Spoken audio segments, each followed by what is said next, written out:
Quels usages pour les réseaux de télécommunications haut débit? La réponse est ici. Bienvenue à Pau et plus largement dans tout le département des Pyrénées-Atlantiques. Je vous emmène dans les coulisses de la gestion des secours par les sapeurs-pompiers. Mon guide est le lieutenant-colonel François Gros. Donc le service départemental d'incendie et de secours des Pyrénées-Atlantiques, c'est 2000 hommes, 1500 pompiers volontaires, 400 sapeurs-pompiers professionnels et une centaine de personnels administratifs et techniques, donc qui assurent environ 40 000 opérations de secours par an, avec une implantation sur 45 centres de secours. Toutes les casernes de sapeurs-pompiers sont maintenant reliées à un réseau haut débit, en cuivre, en fibre optique ou par le WiMAX. Pour Thierry Courset, responsable des systèmes d'information du SDIS, les gains sont évidents. Avant, on utilisait un réseau de modem pour déployer l'alerte. Depuis qu'on est passé donc en IP et qu'on s'appuie donc sur la fibre notamment et le cuivre, on a gagné 30 secondes à peu près par intervention pour déployer l'alerte, ce qui quand même en termes de qualité de secours est relativement intéressant.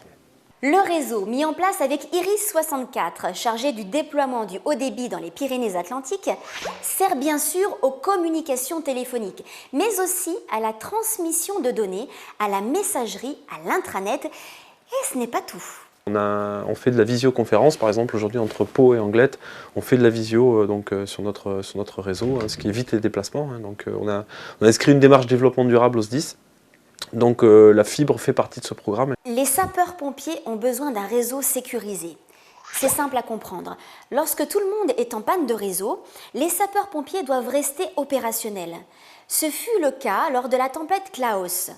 Problème de communication dans les Pyrénées-Atlantiques, mais pas pour les sapeurs-pompiers. Une des particularités aujourd'hui également de l'utilisation de la fibre optique au SDIS, c'est qu'on l'utilise dans le cadre de notre raccordement au réseau national radio des pompiers, qui s'appelle Antares.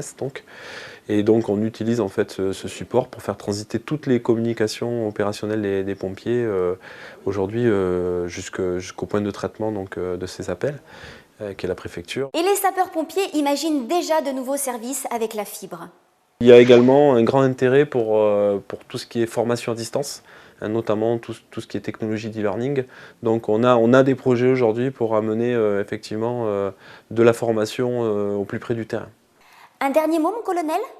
Donc nous avons besoin de plus en plus de débits conséquents, puisque le dernier projet en date est le projet de téléphonie sur IP, qui nous a conduit à renforcer notre débit en bande passante et donc à aller sur le réseau Iris64. Et voilà donc comment la fibre optique améliore les services de secours. Malin, non ? Allez, salut et à très vite.